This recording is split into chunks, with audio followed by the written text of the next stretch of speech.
So we're going to do today's mock draft on FantasyPros Draft Wizard. Now, throughout the summer, I'm going to be doing these mock drafts, like I said, on a wide variety of platforms like ESPN and Yahoo when they open up, Fantasy Football Calculator. I did a best ball draft on the draft app last time.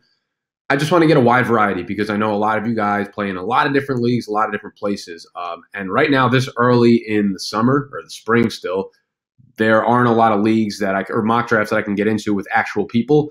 So I figured why not get one that's not just drafted by the computers on those sites. And the Draft Wizard actually is pretty good because it takes into account, because Fantasy Pros is the platform where like fantasy experts, the guys on ESPN, Yahoo, RotoWorld, all whatever, do their rankings.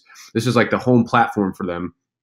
So the rankings are at least somewhat accurate when you're doing the mock drafts. It's all going to be computerized. So it's me versus however many. If I do a 12 team, we're going to do a 10 team standard mock draft today. And the cool thing about this website is, while you're not playing against humans, you can really kind of customize the league settings. Like you could sign in and then you can have keeper leagues you see down here. So if your league does keepers, you can throw them in there. And then when it does the mock draft, it automatically accounts for them being picked in whatever round they're being kept in. You can choose your draft position. You don't have to wait for people to come in, customize the league. So we're going to do one quarterback, two running backs, two receivers, the tight end, and we'll do one flex spot for right now, defense, kicker, 7 bench. That's pretty typical stuff for standard. If you're doing standard leagues, I highly suggest you get off standard leagues and start doing at least half PPR. That's actually my suggestion, but I will do a best league settings video. I have the blog written up already finished, but I didn't record the video for it, so that's going to be coming out in the next week or so. So we're going to do Draft Wizard. I'm going to pick from, the 5th spot. We're going to do Snake, Standard, 10-team, quarterback, 2 backs, 2 receivers, tight end, a flex, defense, kicker, and it automatically starts the draft for you.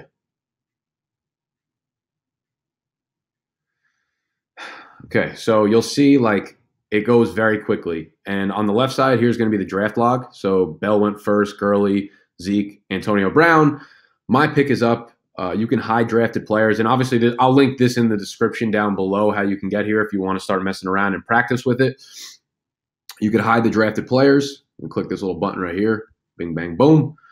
And you'll see who's left overall, all the positions and stuff. And it has your starting roster up here. So I'm the number 5 spot. We see those top 3 backs go off. We see Antonio Brown go off. And if you have been kind of following me on Instagram or YouTube and stuff, you'll know that I'm pretty I don't want to say obsessed with, but I'm pretty into the idea of drafting running backs early and often. So I want one of the top running backs. I'd rather have one of them than one of the wide receivers because on average, like the top 5 fantasy running backs finish with a lot more points than the top 5 fantasy wide receivers. And obviously Antonio Brown's a special case, but that's on average like year over year. The only year that wasn't the case was that crazy 2015 where all the running backs died and got hurt. It was like the changing of the guards. We had AP get hurt, Marshawn Lynch, all those older guys, Jamal Charles get hurt or fall off. So I'm going to start my draft with David Johnson here. Obviously, I'm sure any of you guys would be fine with him at the 5 pick. And you see how quickly this goes through. And they're pretty accurate. Like, look, this is a pretty accurate depiction of how a mock draft would go in like a real, somewhat competitive league. Now, with round 2, here we still have guys like McCoy. And since this is a standard league, you have to look at it pretty objectively. And you have to say to yourself, like, obviously, a guy like Keenan Allen, who puts up great numbers, is a lot less valuable in a standard league. Now, normally I would be fine picking him at like the 15 or 16 spot if I'm in a half PPR or PPR league. Same thing with a guy like, who else do we have on here? I don't know. Like some of the rankings are pretty. It seems like it's kind of tailored towards PPR leagues right now. One thing I do like, and I just did my top 30 overall, I think. And I think I had Devontae Adams as my wide receiver 4. And I would be very, very, very much okay taking Devontae Adams here because he is someone who's almost a guaranteed double-digit touchdowns this year, right? They get rid of Jordy Nelson. They do bring in Jimmy Graham, but he's not someone who even affects Devontae Adams' numbers within the 20. 20 to 20, not in the red zone. But Rodgers is a pretty much guaranteed 35 touchdowns, right? And who is going to make up the majority of those touchdowns? You have Randall Cobb, who's not a prolific touchdown scorer. You have Devontae Adams. You have Jimmy Graham. So I think Adams is just as good of a bet to score 10 touchdowns as anyone in the league, arguably Antonio Brown. So in a standard league, you're obviously looking for guys who can create yards, and you're looking for guys who will score touchdowns. Davante Adams, for me, is a guy that I really think brings that to the table with very little downside. Really high floor and a really solid ceiling. Mike Evans is a little too shaky for me. McCoy is someone that, first of all, just lost 3 linemen. Eric Wood retired. Richie Incognito retired. They traded Cordy Glenn. So their line already last year was really bad. Well, not really bad, but they were really good in 2016. They fell off a little bit last year, and now they lost 3 key pieces. So it's going to be interesting to see what they do in the draft. I'm not sure I'm really loving LaShawn McCoy here, especially in a standard league. So for me right now, it would actually probably be between Devonta Freeman and Davante Adams here. Now, like I said, I do want to go with running back heavy, and I'll explain that later when we get down a little further into the draft. I think Devonta Freeman, I think you have to give them a second year in the role, right? And when you look back at like Kyle Shanahan, his first year with the Falcons, 2015, Devonta Freeman played very well, but the Falcons offense as a whole only averaged 21 points a game. The next year, 2016, is when they took that big leap. Then we had Steve Sarkisian last year, who averaged 22 points a game in his first season. So in his first season, he actually averaged more points per game with the team than Kyle Shanahan did. I think when you're in an offense, right, that you want to take a next step in terms of like offensive production outside of someone named Sean McVay, you got to give them a little time to kind of mesh. We see it took a little longer for Matt Ryan to learn the first offense. And I'm not even close to saying Steve Sarkisian is anywhere near the coach that Kyle Shanahan is, but I think Devonta Freeman is definitely in a good spot to kind of bounce back this year. All that being said, I think I'm still going to go with Davante Adams here, short my wide receiver 1 spot. Okay, so now I actually really like who's left on the board. I have 3 guys I'd be targeting right now. It's between Jordan Howard, Gronk, and Joey Mixon here. Now, Gronk is just, I'm surprised because from like basically 2010 or whenever he came into the league up until 2015, I think it was, or 2016, he was basically a first-round pick. Like he was going in the first round of every draft. Then he got injured, and last year he was going probably around like 15 to 20. And then he went and had a tight end 1 season again last year. He was tight end 1 overall, and now he's even being pushed back further. When I look at Gronk, he is like the one tight end this year that I am okay going for, like out of the top tight ends. Like I like Kelsey, but there are definitely question marks there. You have Patty Mahomes coming in. You have, rookie quarterback, obviously. You have a new offensive coordinator. Matt Nagy's out of there. The running backs coach is taking over as the offensive coordinator.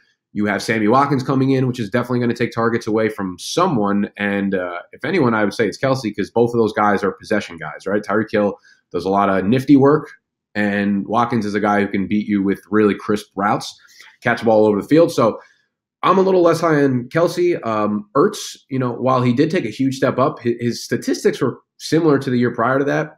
And I just listened to the Fantasy Footballers last episode they put out, like breaking down their top 12 fantasy tight ends. And they talk about how like Ertz had a really big year last year, but his statistics were almost as similar as they were in 2016 to 2017. The only thing that went up was his touchdown total. So I'm not like saying I don't think he's going to get the target total, but like I've been preaching this all offseason so far, his touchdowns are very fluctuating. And if you're not a player who creates yards on your own, you're not going to be able to be relied upon year over year, when Gronk is one guy who's going to score, he's going to put up yards, he's just a monster all around. So I would be thinking between Gronk. Jordan Howard, obviously in a standard league, has way more value than any sort of PPR league. Matt Nagy came in yesterday. He said that Jordan Howard is the featured back there. Obviously, Tariq Cohen's going to take a lot of snaps in terms of pass catching. But Jordan Howard should get a ton of carries there. I like what they're doing with the offense. And Joey Mixon is obviously another guy who's completely going to be featured this year, and I love that. For right now, I'm going to go with Jordan Howard because it's standard. In any sort of PPR, I would lean towards probably Gronk or Joe Mixon. So David Johnson, Jordan Howard, Davante Adams. I think those are great starts for a standard league, right? Those aren't guys who heavily depend upon I mean, obviously David Johnson's a great pass catcher, but he's going to get his yards here. He's going to get his yards there, like anywhere, you know? So, okay, so this is my point when I'm talking about getting running backs early and getting them often. Look where we're at right now in the draft. In this fourth round, look at the running backs and then look at the wide receivers that are left here. Hyde, Drake, Alex Collins, Lamar Miller, Deion Lewis, Tevin Coleman. And look at the wide receivers. Baldwin, Jeffrey, Amari Cooper, Robinson, Stephon Diggs, Larry Fitzgerald. All those wide receivers are entirely in a tier above the running backs that are there. All the running backs left, while they obviously have upside and they've proven that they can be talented players, they do not come into the season without question marks. Like, all of them have question marks big time. So this is where I'm saying, like, get running backs early, because when you hit like the fourth, fifth round, there's still tons of value at wide receiver, right? Who we have? We have cornerback. Aaron Rodgers, the first quarterback off the board. We saw Gronk, Kelsey, and Ertz also go. Ooh, Adam Thielen almost fell to me there. But so now is when I'd be looking at a guy like Doug Baldwin, a guy like Allen Robinson, who's like almost guaranteed a target total there. What I would say is too, with a guy like Josh Gordon, right? I like Josh Gordon a lot, but you want to make sure I'm not that cool with him as my wide receiver one there. You know, like I'd be a little nervous about that, especially with all the weapons coming in, his question marks off the field. Like, if you can get someone who's super productive at the position on a consistent basis and then pair him with a Gordon upside, I'm cool with that. But he's not my favorite wide receiver really on the board. What else we got? Yeah, I probably wouldn't be looking at quarterback yet this early, just because in a standard league, especially 4 points, passing touchdown, they're not that valuable. And you look at the list here, like look at the quarterbacks. I would honestly be okay with like any of these 20 guys as my starting quarterback. Obviously, you're going to have an advantage if you have an Aaron Rodgers or you have Cam Newton. And these are, you know, in standard leagues, 4-point passing touchdown leagues, guys like Watson, Cam Newton, even Wentz are much more valuable because the rushing stats are more valuable than passing stats almost. So that's big upside there. Now, I like Doug Baldwin a lot. Assuming that Dez doesn't sign with Seattle, I see Doug as like the unquestioned number one there, like he's always been. But they get rid of Paul Richardson. They get rid of Jimmy Graham, which opens up a ton of end zone targets, red zone targets, deep threats. I mentioned this in one of my videos. I forget which one, that between Graham and Paul Richardson leaving, that's 37 red zone targets open, and that's 37 and 21 end zone targets. Wait, what was it? Oh, 10 zone. So inside the 10-yard line, 37 red zone. Huge opportunity for Baldwin there. Paul Richardson was a deep guy, so Baldwin might get some of those targets. I just like him as a really safe floor play, especially in standard leagues. He's not a guy who only depends on receptions, right? His target total is not always huge, but his yardage and his touchdowns are there for the most part. So I'd probably be looking at a guy like Doug Baldwin, but of course there's Allen Robinson, who's going to get huge target totals. Stephon Diggs, if you're looking for more upside. Amari Cooper, upside too. He's a little more risky in my opinion. I probably wouldn't start looking at him in the fourth round, but Dougie B will be my pick for now. So my mom's out in Italy right now. She's sending me pictures and whatnot. It's crazy. Good for her. Okay, so you get to round 5, and again, you look at the wide receiver talent versus the running back talent available.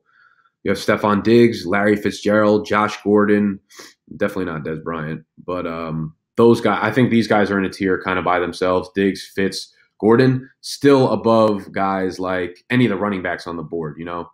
Collins will have to – I like Collins a lot. He was one of my sleepers because I believe in him as a talent. I think he's a really good back, but the Ravens aren't coming out and being like, oh, shit, I just realized Jerick McKinnon fell down here too. They have him probably ranked super low, but he's someone to keep an eye on. Of course, what was I even saying? I forget. Yeah, when you're doing these drafts, just take notes of guys that are like out of order and ranked really oddly. Like, I don't know, like Juju's ranked like 60th here. He's probably like 35 or 40 in Yahoo leagues or Fantasy Football Calculator. So I would just put these wide receivers a tier above the running backs because like Collins, they're not committing to him. Kenneth Dixon's going to be back. I know a lot of people will be worried about that. I'm a little less, but Lamar Miller, I think Deontay Foreman's going to take over that role. Deion Lewis is more of a pass catcher, and he's splitting time with Derrick Henry, of course. So these wide receivers I'm much more okay with. Even in a standard league, I like Fitz a lot. So I'm going to go with Josh Gordon, though, just because I like the upside there. I have two guys that I think are safe, Devontae Adams, Doug Baldwin. So I like Josh Gordon as my sexy flexi. And again, I probably wouldn't have taken Fitz almost fell back to me. So now I have my running backs and wide receivers and my first flex filled up. And now is when I'm not going to say I would just start filling up my starting roster, because I still think your skill positions are by far and away the most important ones to fill up. I'm talking about the pass catchers and the running backs. So I would still probably be based on tiers and value at this point in the draft. I don't think it's first priority to fill up with a quarterback or with a tight end. Some guys that I would be targeting regardless of round right now in standard leagues, quarterback would be Deshaun Watson, Cam Newton. That's probably it out of these guys at this early in the draft. And Hunter Henry is a guy I will absolutely be targeting in most of my drafts. He came on as the strong tight end one pass catcher there. We know how much Phillip Rivers loves to use the tight ends. Antonio Gates has not been re-signed, so he's still a free agent. I don't know what they're going to do with him. Either way, he's going to be stupidly underutilized, even if he does sign there. So I like Henry to take like a huge breakout leap this year. And you look back at last year, Antonio Gates still, even with him like falling off and being less involved, he was still like I think he was top 5 or top 3 at the position in terms of tight ends in red zone and 10 zone targets. So if he doesn't come back, a lot of those are going to be going to Hunter Henry, man. And I think like Henry's in line for a big breakout. So right now, as I said before, like the rushing upside is really big when it comes to standard leagues, because quarterbacks are usually kind of devalued and their passing score points are hard to come by. So I think I would be drafting Cam here. I'm fine with Cam in the 6th round of a standard league, absolutely. So, you can wait on quarterback, of course, but I think Cam gives you that crazy week-to-week upside. One of my crazy stats I put up on Instagram a few weeks ago was over the last 11 weeks of the season last year, Cam Newton averaged 10 rushing attempts and 64 rushing yards a game. That's crazy, because in a 4-point passing touchdown, 25 yards point scoring league, you're realistically only going to be counting on your quarterback to put up between like 15 and 20 to 22 if you're on a higher end quarterback. But Cam's rushing upside gives you that like 13 to 17 point floor with crazy upside. So I like Cam a lot here to shore up my quarterback spot. And if you watch my quarterback rankings video, I explain why I like Cam over Deshaun Watson, who just went off the board. So again, I'm not necessarily filling up my starting roster yet. I'm going based on value. And right now my pick would be between Juju Smith-Schuster and Hunter Henry. Smith-Schuster is going to be one of the more highly debated players in this offseason, I think. Everything about his season last year was unbelievable.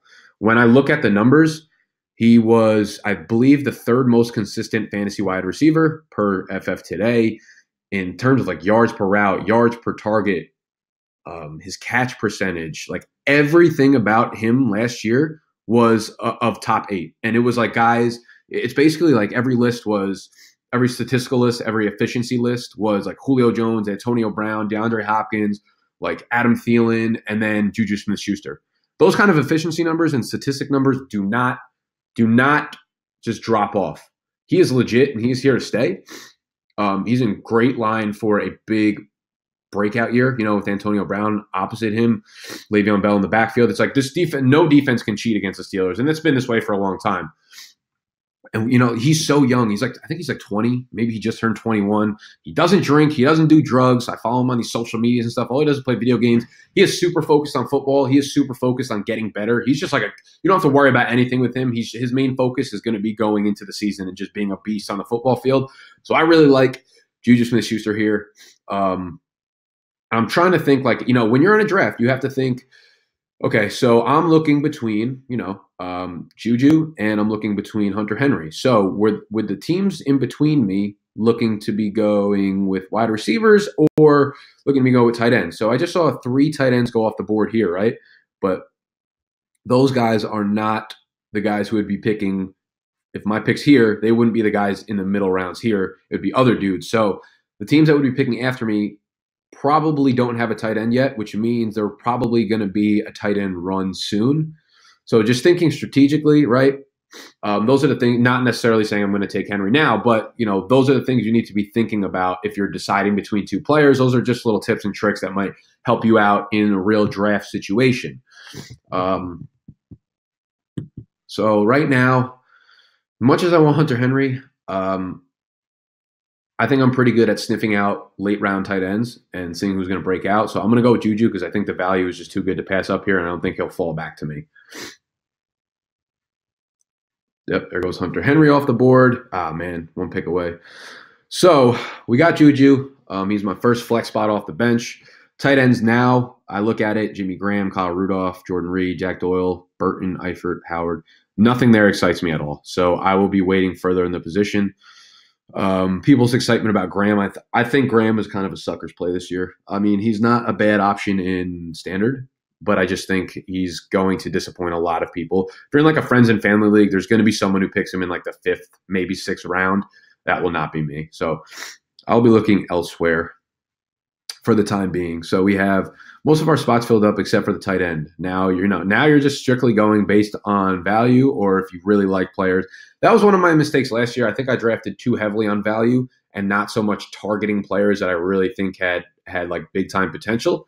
For instance, like I like Rex Burkhead a lot this year, assuming they don't draft a running back in the draft, which they actually might do. I've heard they've been really looking into that stuff.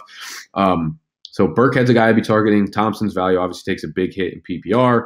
Funches is a good pick here too, I think, especially in standard. Garcon, Just taking a look further down. I like Emmanuel Sanders a lot down here. Who else we like? Foreman's a guy that will end up on every one of my teams this year, probably. That's the thing, though. If you like a guy, if you really think they're going to break out, or if you think he's you just think he's going to be a really good player this year, don't be afraid to jump a round or two for their ADP, man. People might make fun of you at the time, but when you're looking back, if you really think he's going to bust out and he does, you'll be like, throw it up. I'm going to go Burkhead. I just think he's going to be super involved in this offense through running and through catching the ball. They got Gillislee, who proved he wasn't the guy last year. Jeremy Hill, I mean, who knows what's going to happen with Jeremy Hill. He might not even make the team. James White's probably Burkhead's best competition, but I think Burkhead makes him redundant. I don't know. I just really like Burkhead's involvement. I think he's going to be a big-time player for the Pats this year. So I'll stash him on my bench, a little more running back depth. And you know what else? Like, I see running backs going off the board, like rookie. Sony Michel, Nick Chubb, Darius Geis went way earlier. So did Saquon Barkley, I think, went right after my Devonta Adams pick. Now, I'm just, these mock drafts I do before the NFL draft are not going to be based on, like, I'm not just going to randomly take rookies, like, not knowing where they are. Once the NFL draft happens, I will drop videos about all the rookies, like my top rookie running backs, quarterback, all that kind of stuff. So I will get way more into rookies once the draft actually happens. I just think it's kind of a waste of time right now. So where does that leave us? Tight ends still on the board. Nothing even moved in that spot. I'm probably still looking at skill players because I already shored up my quarterback spot. And I probably would with a guy like Cam who runs a lot. And I'm not going to say he's injury prone whatsoever, but guys who run a lot happen to be hit a lot. So if he does get injured, I'll draft a backup quarterback. Even a guy like Pat Mahomes, I'm fine with all the way that late in the draft. Right now, I'm looking at skill players still. So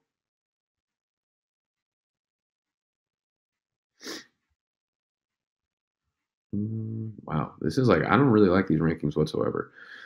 Honestly, I really like Sanders to have a bounce back here.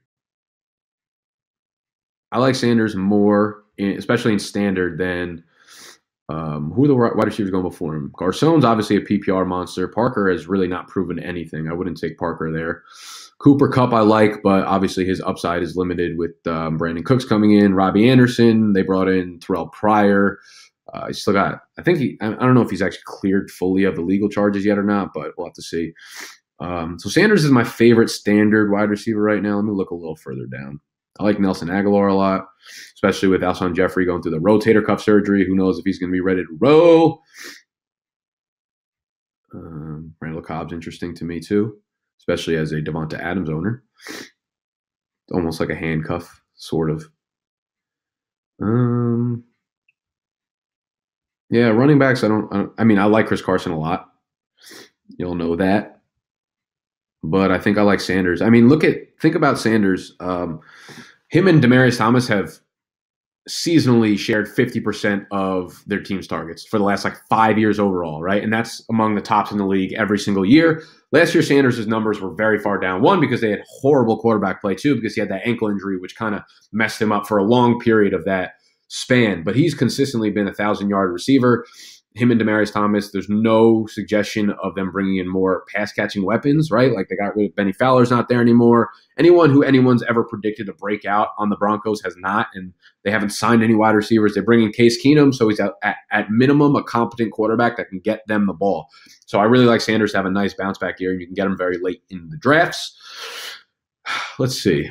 Tight end still hasn't moved. Interesting. So running backs. Chris Carson went off. Now I'm totally okay with. See, since Chris Carson's a guy I really like, I'm totally okay grabbing him here. If you want to, right? That's what I'm saying. Like if you have players that you really like, grab them there. I just happen to go with the value. I think Sanders' combination of floor and upside is just more in tune with what I'm looking for right now. But if I needed upside at running back position, then I would go for that. But I like DJ. I like Jordan Howard as my standard guys. Right now, see, D'Onta Foreman is a guy I'm willing to use this pick on, even though there's still guys like Jimmy Graham or guys like Jameson Crowder or whatever still on the board. D'Onta Foreman's a little more of a question mark because Lamar Miller's obviously still there, but I'm totally in the belief that D'Onta Foreman takes over that starting running back role, which I think will be super valuable. Just look at that Houston offense with Deshaun Watson back. You look at the defense is going to be super, super improved. They'll get J.J. Watt back. They'll get Wendy Merciless back.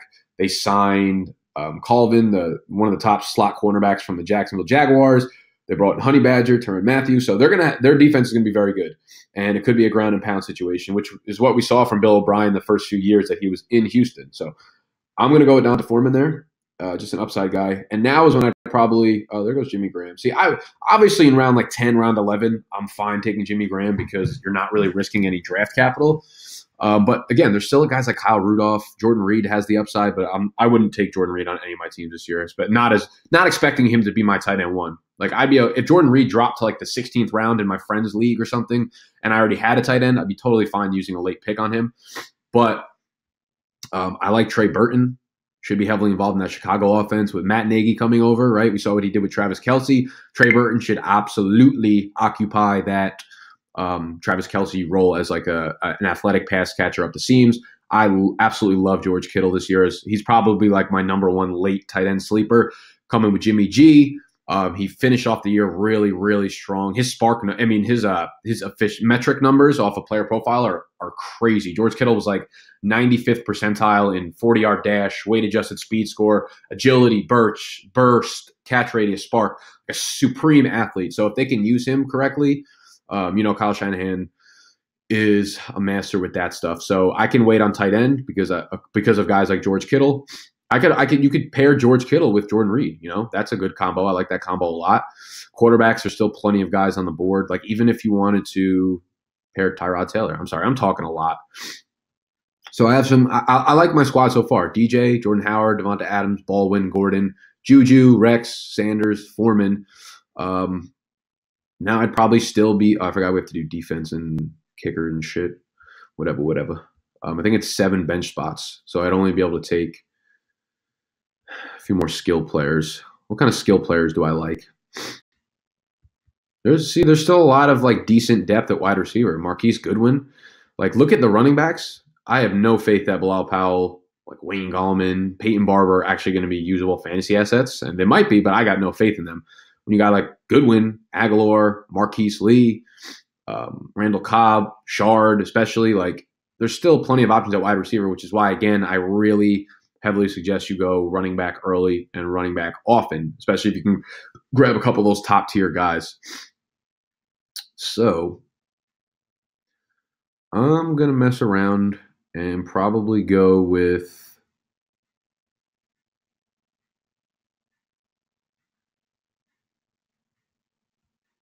I like Aguilar.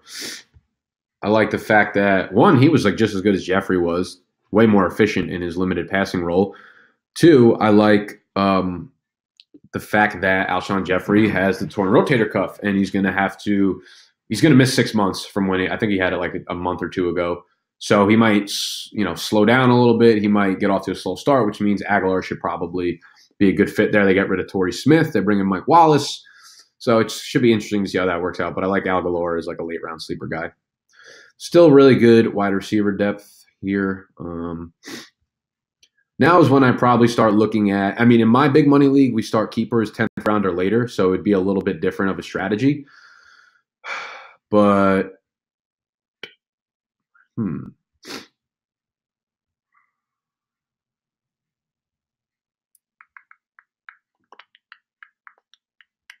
Let's see. God, there's so many receivers I would be cool with. Like Allen Hurns. Yeah, see, this is a product of not being like updated, I guess. Allen Hurns is the only wide receiver there. They'll probably take a wide receiver either in the first or second round of the draft this year, Dallas, with Dez being gone. But Allen Hurns is a really good choice as like a sleeper. I like Corey Clement as a sleeper a lot. There are no running backs left, huh? So if there's none left and you really don't like them, this is when I suggest going with high upside guys. Because almost everyone here has the same floor. So if everyone has a terrible floor, like everyone here has an awful floor. So you might as well go with the guy who has the high ceiling. You know what I mean? But look, like, would you rather Marquise Lee, the guy who just got $40 million and is the wide receiver one in Jacksonville, or would you rather a guy like any of these guys? No, right? Especially in standard league. So,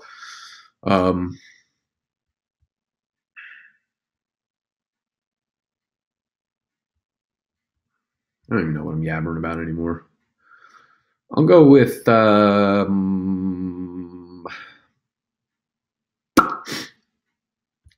Cobb here. Can never have enough Aaron Rodgers pass catchers. Something happens to Devontae, Cobb's automatically going to get more targets there. See the tight ends making a little run. I'll grab George Kittle here again. Like I said, he's one of my favorite late round tight end guys, so I'm cool with him there. I would debate pairing him with if Trey Burton fell to me, I would definitely grab him there. So yeah, I would say like in terms of handcuffing, I'm not a big fan of handcuffing.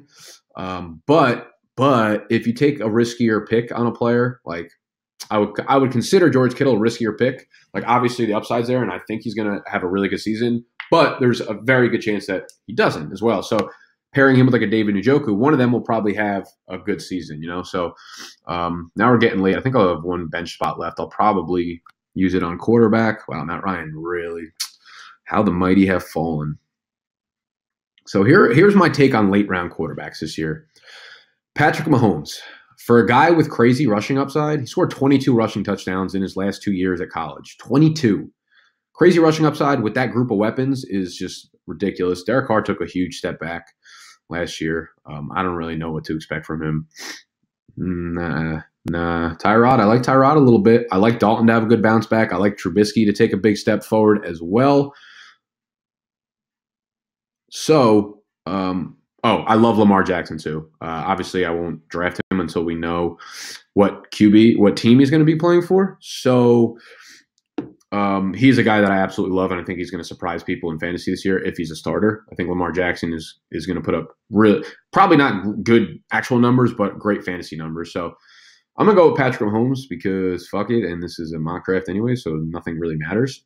And then we have 2 rounds left, I believe. And that would be for my defense and my kicker, unfortunately. Again, and I talk about this all the time. If you draft, if your league, like your actual draft, happens during the preseason, before the preseason, if it doesn't happen like within like 5 days of when the actual season is starting, do not draft a kicker, and arguably don't even draft a defense. What you want to do, right? Say your draft is like August 12th, and there's still 3 weeks before the season actually starts.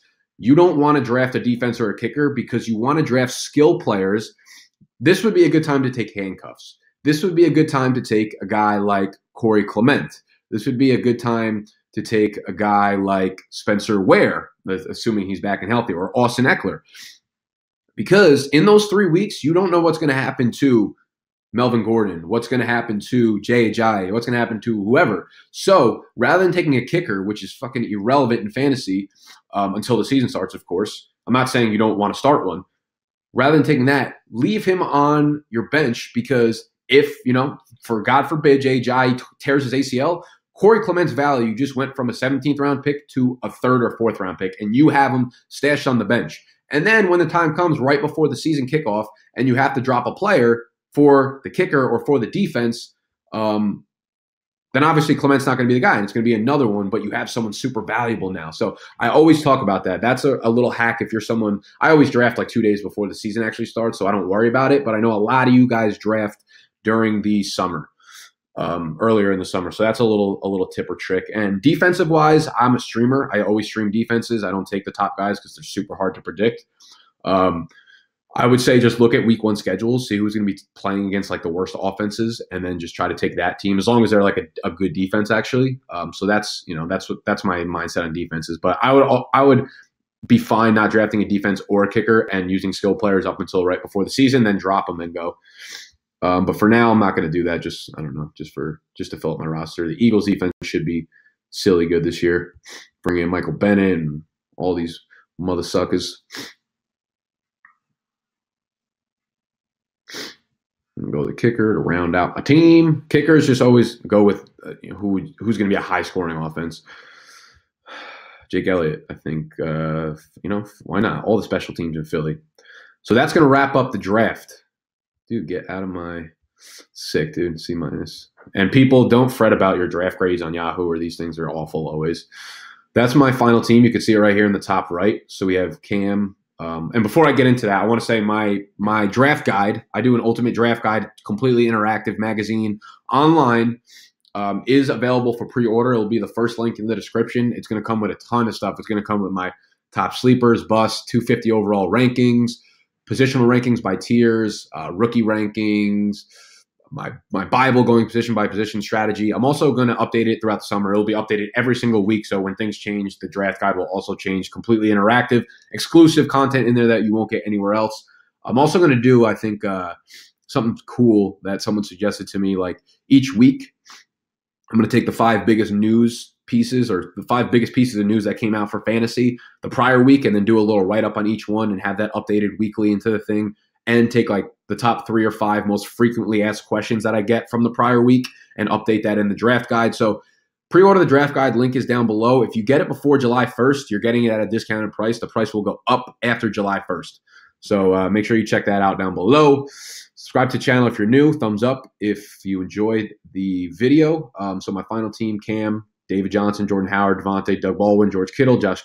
I actually love this team from a standard point of view. Like, come on now. What do you guys think of this team? Rate this team 1 to 10. Leave a comment down below. Something you would have done differently. Something, or maybe y'all have done the exact same thing I did.